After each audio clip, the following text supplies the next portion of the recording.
या इलाही रहम फरमा मुस्तफा के वास्ते, या रसूल अल्लाह करम कीजिए खुदा के वास्ते। मशरिक़ी दिलकर शक्ल मशरिक़ा के वास्ते, करबला इरद शहीदी करबला के वास्ते। और ये कर क़ादी हमें क़दर क़ादी कुदरत के वास्ते। अल्लाहु मुहम्मद सल्लल्लाहु अलैहि वसल्लम वसल्लम अला मुरसलीन वल्हम्दुलिल्लाहि रब्बिल आलमीन। ला इलाहा इल्लल्लाह।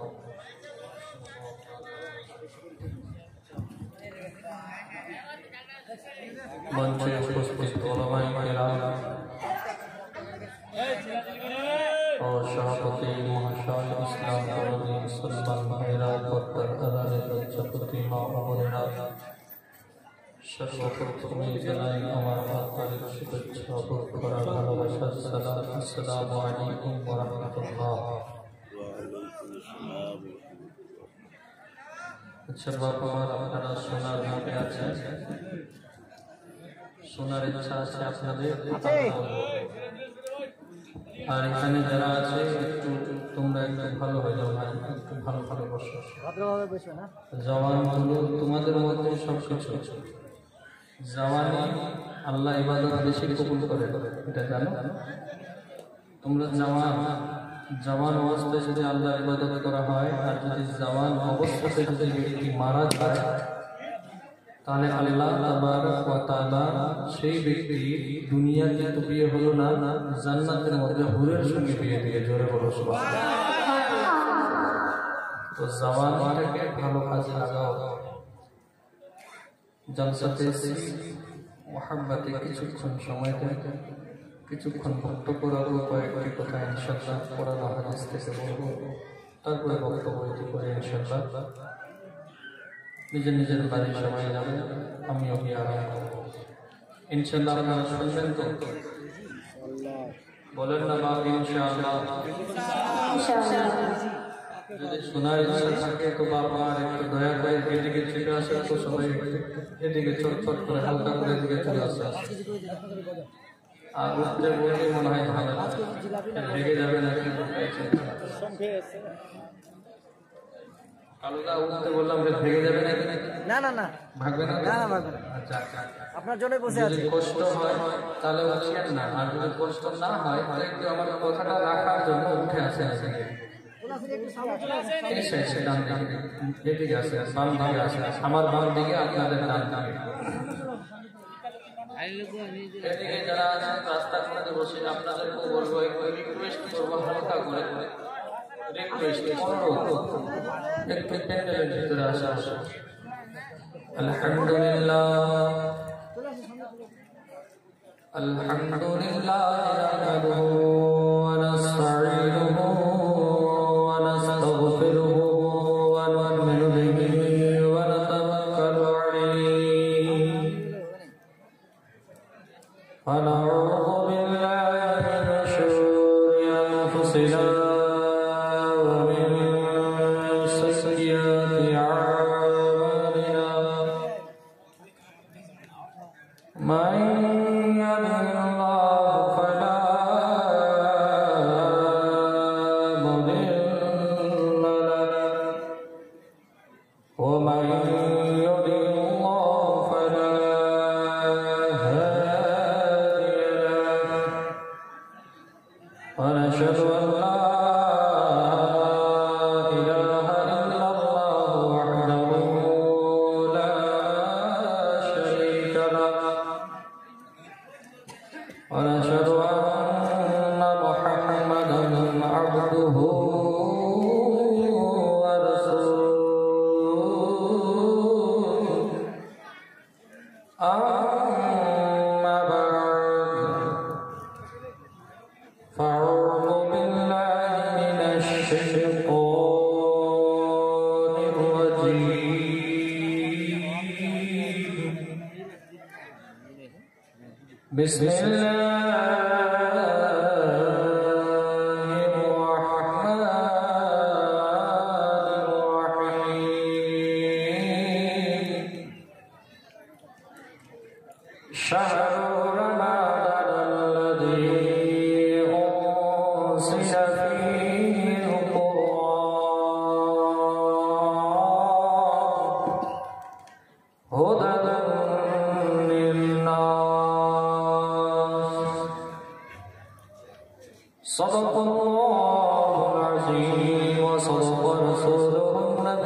समस्त प्रशंसा महान करुणामय अल्लाह तबारक व तआलार दरबारे निवेदित जिनि अव्यय अक्षय निराकार निरंजन वहदाहु ला शरीक जिनार प्रशंसा বলে বা লিখে শেষ করা যায়নি এবং যাবে না সেই মহান রব্বুল আলামিনের প্রশংসা করি সকলে মিলে উচ্চ স্বরে ভক্তি ভরে একবার বলেন চিৎকার করে আলহামদুলিল্লাহ রাব্বিল আলামিন।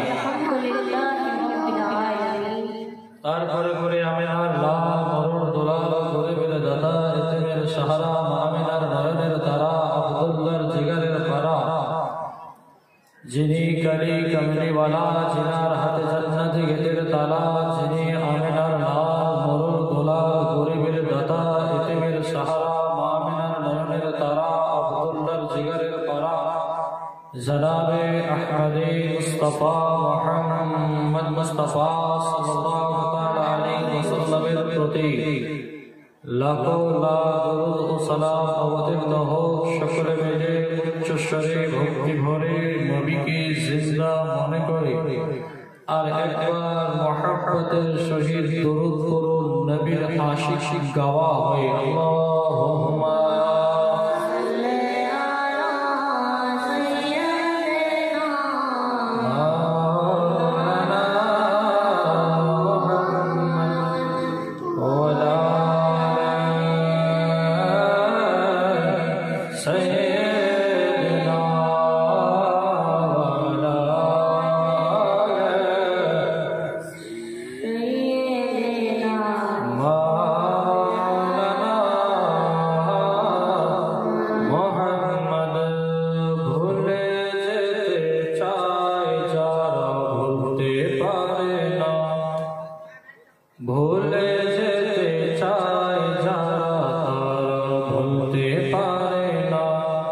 ওই আমার সোনার মদিনা আমার জানের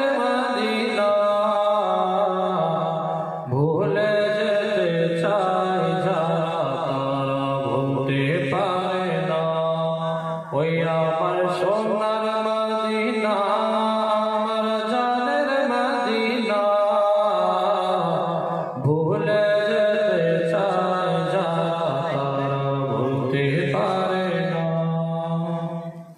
মদিনার স্মৃতিগুলি ভাবি বারে বার কবে আমি দেখা পাবো রোজা তোমার ওই মদিনার স্মৃতিগুলি ভাবি বারে বার কবে আমি দেখা পাবো রোজা তোমার প্রিয় নবীর প্রেমে আমরা প্রিয় নবীর প্রেমে আমরা হলাম দিওয়ানা আমার জানের মদিনা আমার প্রাণের মদিনা আমার জানের মদিনা আমার প্রাণের মদিনা ভুলে যেতে চাই যারা তারা ভুলতে পারে না বদর আছে খন্দক আছে আছে উহুদের পাহাড় দেখার জন্য আমরা কান্দি ব্যথার পাহাড় বদর আছে খন্দক আছে আছে আরো উহুদের পাহাড় দেখার জন্য আমরা কান্দি ব্যথার পাহাড় মদিনাতে যাবো আমরা মদিনাতে যাবো আমরা মদিনাতে যাবো আমরা হলাম দিওয়ানা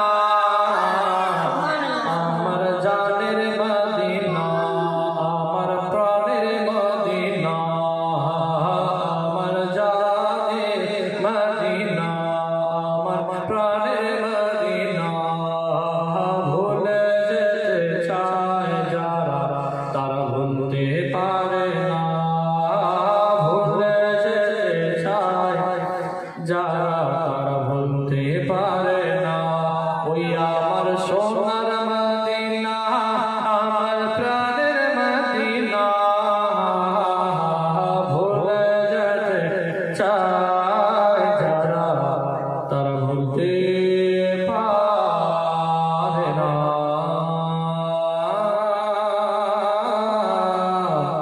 ভুলতে পারবে না বাবা অনেক অনেক ধরে আপনারা অনেক ওলামায়ে দ্বীনের মুখ দ্বারায় জবান দ্বারায় কোরআন ও হাদিসের বাণী শুনলেন কোরআন ও হাদিসে বয়ান শুনলেন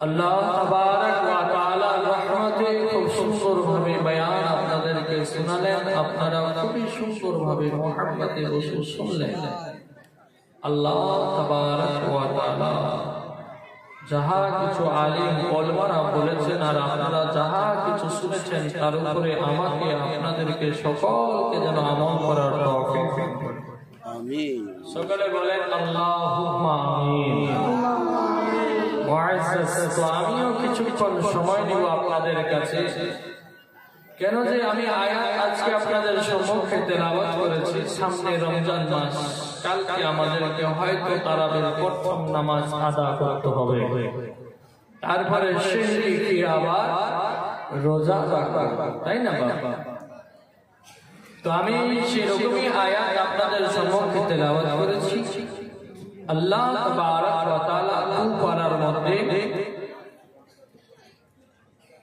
ইরশাদ করে বলেন শাহরু রমাদানাল্লাযী মুনজিলা ফীহিল কুরআন হুদান লিন-নাস আল্লাহ তাবারক ওয়া তাআলা এই রমজান মাসের মধ্যে কোরআনকে নাযিল করলেন কোন মাসে রমজানুল মাহিনা রমজানুল মুবারক সেই মুবারক মাসের মধ্যে আল্লাহ কোরআনকে নাযিল করেছেন বলে কিসের জন্য হুদাল লিন-নাস মানুষের হিদায়াতের জন্য কিসের জন্য মানুষের হিদায়াত, হিদায়াত मतलब সঠিক পথে যেন মানুষ চলতে পারে, তার কারণে কোরআন রমজান মাসের মধ্যে নাযিল করলেন। এই কোরআন নাযিল হয়েছে রমজান মাসে 27 তারিখ मतलब লাইলাতুল কদরের রাত্রে, যেটা সূরা কদরের মধ্যে প্রথম আয়াতে বলেন ইন্না আনজালনাহু ফি লাইলাতিল কদর।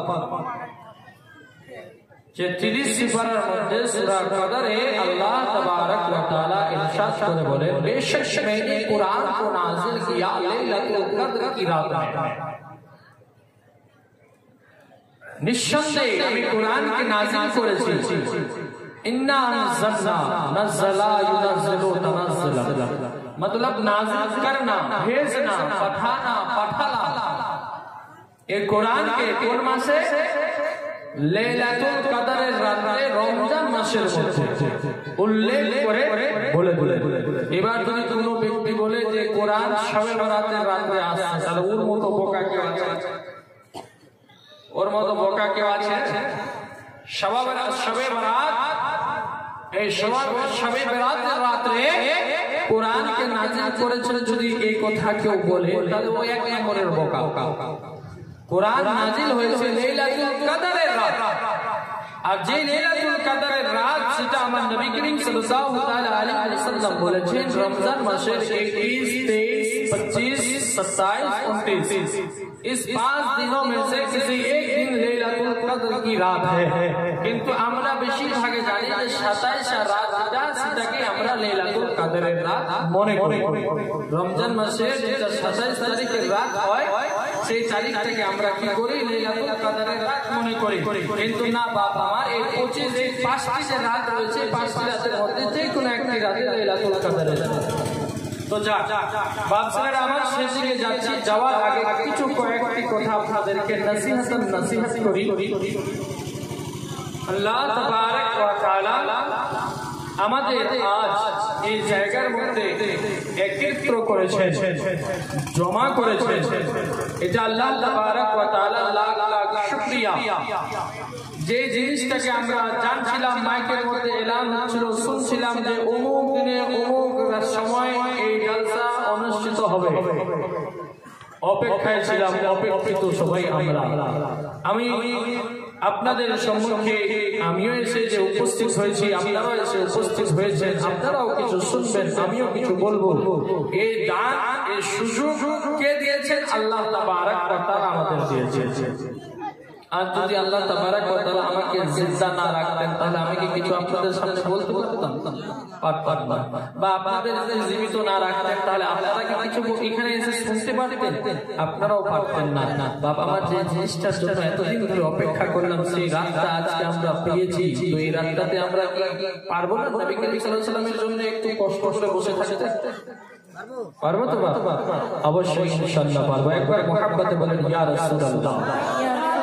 মাশাআল্লাহ, আলহামদুলিল্লাহ। মারা আমার কোঠা বসা করিয়েন না, যদি উঠতে চান তাহলে উঠেই চলে যান, আর যদি বসতে চান তাহলে বসে একটু ভালো করে থাকেন। মা আর একটু কথাটা কম বলিয়েন, হালকা যদি পারেন তো। আর না হলে চিল্লা হাল্লা করেন, আমিও চিল্লাবো মাইকের মধ্যে, অসুবিধা না, আমার কানে আওয়াজ আসবে না, আপনাদের ডিস্টার্ব হবে শুনছে। তো বাবা আমার আল্লাহু আকবার কবীরা। আল্লাহ তাবারক ওয়া তাআলা ইরশাদ করে বললেন যে আমি কোরআনকে নাযিল করেছি রমজান মাসের মধ্যে। আসেন একটু কোরআনের সবকে একটু হালকা করে ইশারা করে দিই। বাবা আমার সুনামানে কেরাম,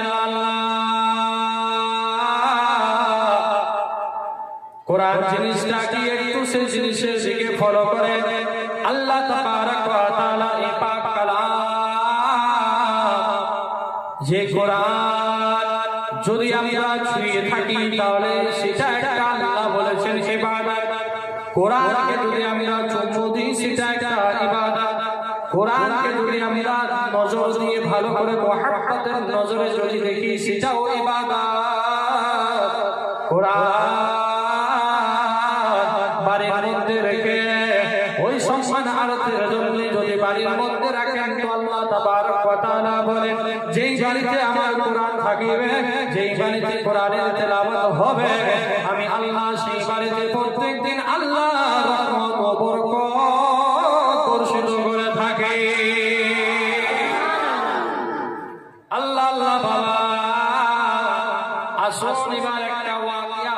আপনাদেরকে বয়ান করে শোনাই। একটা ছোট্ট বাচ্চা এক গ্লাস জল নিয়ে তখন আলিম সাহেবের কাছে, ওলামা সাহেবের কাছে, মৌলভী সাহেবের কাছে দৌড়াতে যাচ্ছে। আল্লাহ আল্লাহ বাবা আমার সেই বাচ্চাটাকে জিজ্ঞাসা করা হলো, এই বাচ্চা বলো তুমি কোথায় যাবে?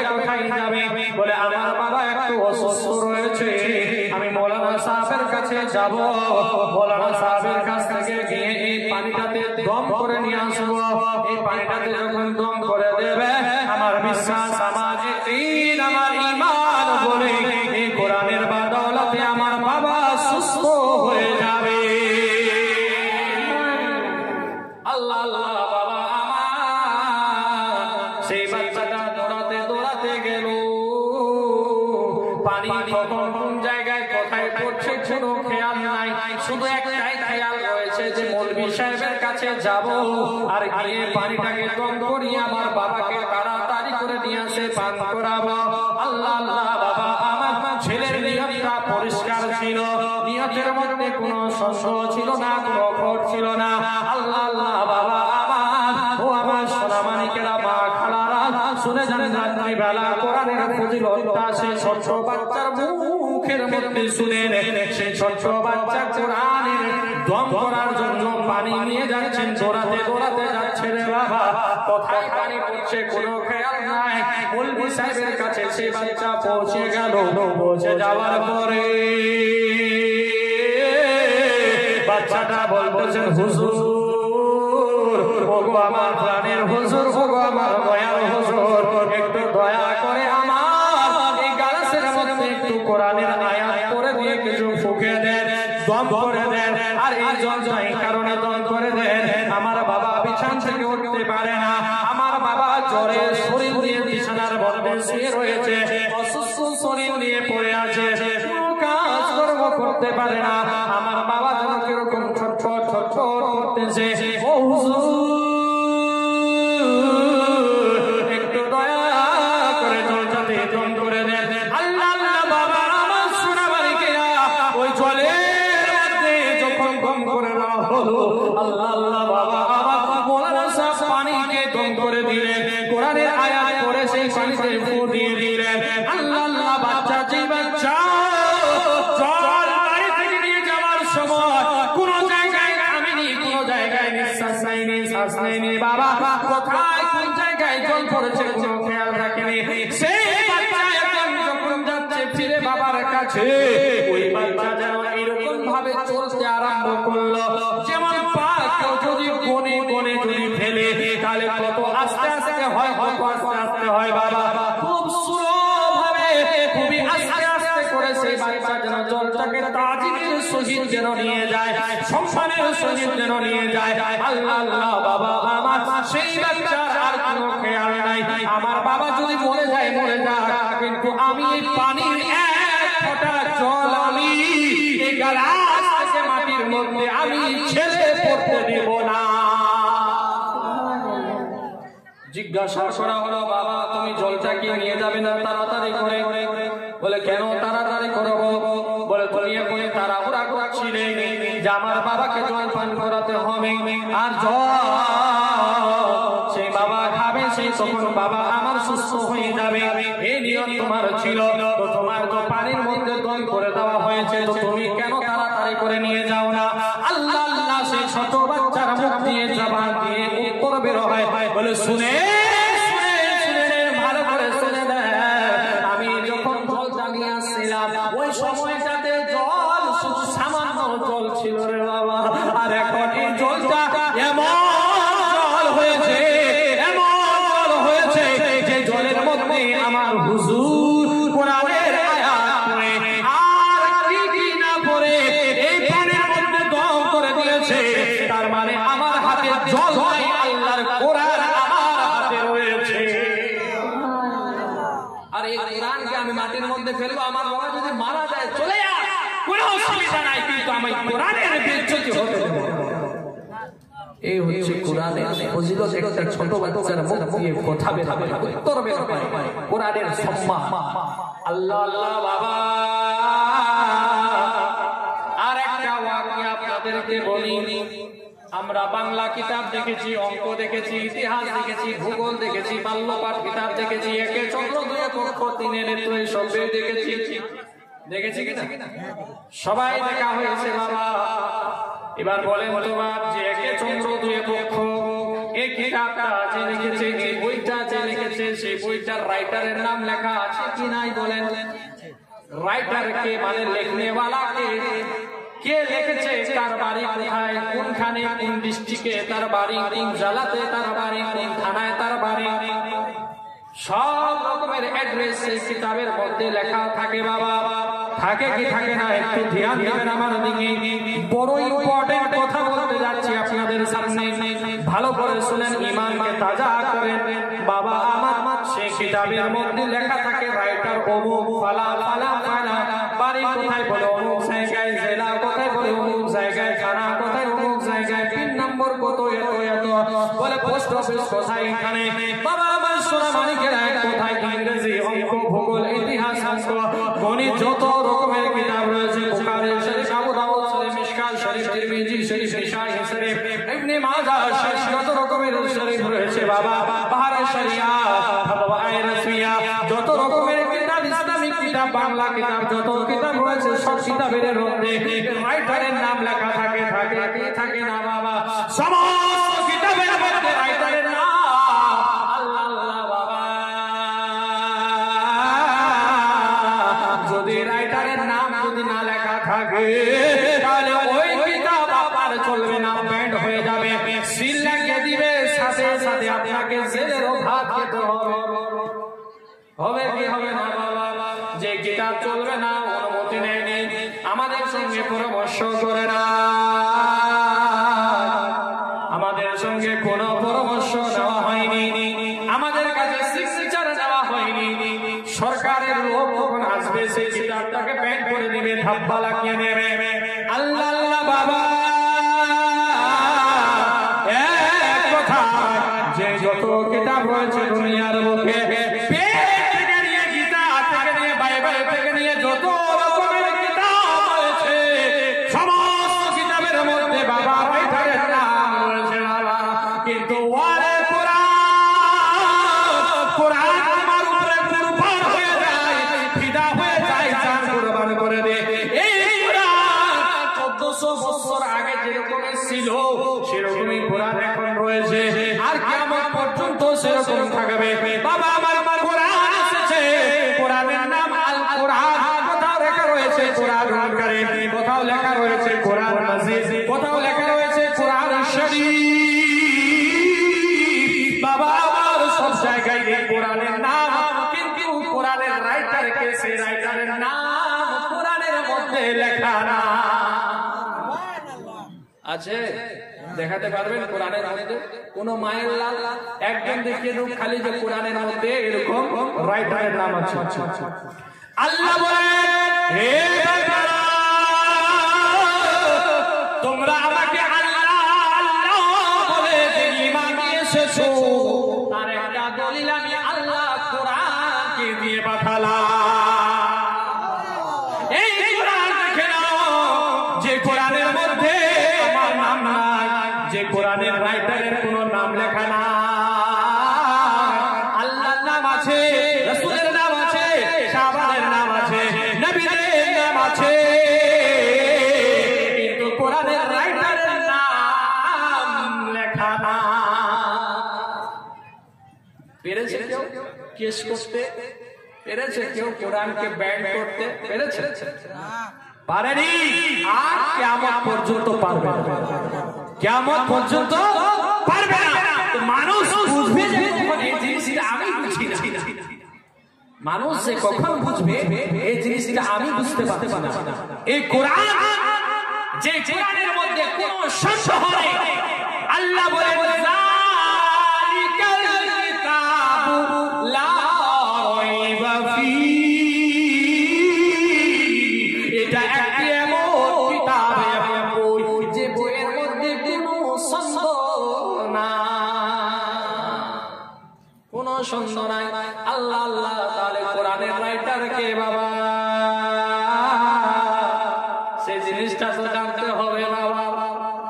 সে জিনিসটা জানতে হবে কি হবে না, ইনশাআল্লাহ আপনাদেরকে বলে দেব যে কোরআন এই দুনিয়ার বুকে যখন আল্লাহ পাঠালেন, কার উপরে পাঠালেন, কোন সময় পাঠালেন, কোন টাইমে পাঠালেন, সকালে না দুপুরে না রাতে কখন পাঠালেন, সেই জিনিসটা বলবো। এবং রাইটার বলে ঘোষণা কাকে করা হলে সেই জিনিসটা আপনাদের আমি জানিয়ে দিয়ে যাব।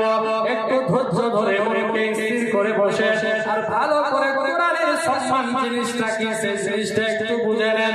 আমি তার আগে বোঝাতে চাইছি, বলতে চাইছি, বাবা আমার সোনা মানিকেরা, আল্লাহ ও আমার বাবারা, আমার মা খালারা, কোরআন এমন একটি কিতাব, সেই কিতাবের মধ্যে আল্লাহ বললেন কোনো সংশয় নাই। আর যদি কোনো জাহিল মূর্খ মানুষ যদি বলে দেয় যে কোরআনের এই আয়াতের মধ্যে কোনো সংশয় মনে হচ্ছে, যদি কেউ মূর্খ মানুষ বলে দেয় এই কোরআনের এই আয়াতটাতে একটু গড়বড় রয়েছে, যদি কোনো মানুষ বলে দেয় এই কোরআনের আয়াতটার নানা ভুল করা হয়েছে, ওই জাহিল গাওয়ারের কথা আপনারা শুনবেন না, আল্লাহর কোরআনের কথা শুনবেন। কোনটা কোনটা শুনবেন বলেন? কোরআনের না ওই আলিমের? কোরআনের কথা শুনতে হবে বাবা। কোরআন একটা এমন জিনিস বাপ, যে কোরআন, এই কোরআন যদি আপনারা বুকের মধ্যে হিফজ করে, হিফজ মানে বুঝতে পারছেন মুখস্থ, মুখস্থ যাকে বলা হয়, মুখস্থ করে নিয়ে যদি আমরা দিলের মধ্যে ওকে হেফাজতের সহিত যদি রাখতে পারি, আল্লাহ বলেন মাটি রে, ওরে মাটি তুমি শুনে নাও, শুনে নাও, শুনে নাও, যার ভিতরে আমার কোরআন হেফাজতে আছে তার সিনাকে তুমি খেতে পারো না, তোমার উপরে আমি হারাম করে দিলাম। কি বললাম? হারাম করলাম। মাটিকে বলল, মাটি যার সিনাতে কোরআন রয়েছে তাকে তুমি খেও না, তার সিনাটাকে ছেড়ে দেবে, এই সিনাটা খাওয়া তোমার উপরে হারাম করলো। আল্লাহ আল্লাহ, একবার চিন্তা করে দেখেন তো বাবা, এই কোরআন জিনিসটা এমন কোন জিনিস যে মারা যাওয়ার পরে সমস্ত দেহটাকে মাটি খেয়ে নেবে? হ্যাঁ, সমস্ত দেহটাকে মাটি খেয়ে নেবে, মাটির সঙ্গে মিশে যাবে। আল্লাহ, কিন্তু এই সিনাটাকে আবার খেতে পারবে? চিন্তা করে দেখে দেখে আল্লাহু আকবার কবীরা। তো মুআজ্জিজ সামিন হযরত, বাপ জিন্দা আমার ভাই বেরাদারেরা, এই কোরআনকে চিনতে শিখুন।